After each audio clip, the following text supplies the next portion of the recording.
By purchasing $140 per month, is Semrush worth that money or not? If you're serious about SEO, the short answer is yes. It is worth 140 a month, but only if you actually use it. So, SEMrush packs a powerful suite of tools, keyword research, backlink audits, site health checks, competitor tracking, and even social media and content planning. It's ideal for agencies, marketers, or um, businesses managing multiple websites. You get deep insights that free tools just can't match.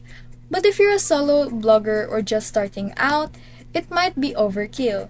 You may be better off with cheaper tools or with a trial while you learn the basics. So is it worth 140 only? And if only you're using it fully. Otherwise, it's like buying a Ferrari to drive to the grocery store. So the bottom line for this is that it is great value if you go deep and not worth it if you barely scratch the surface.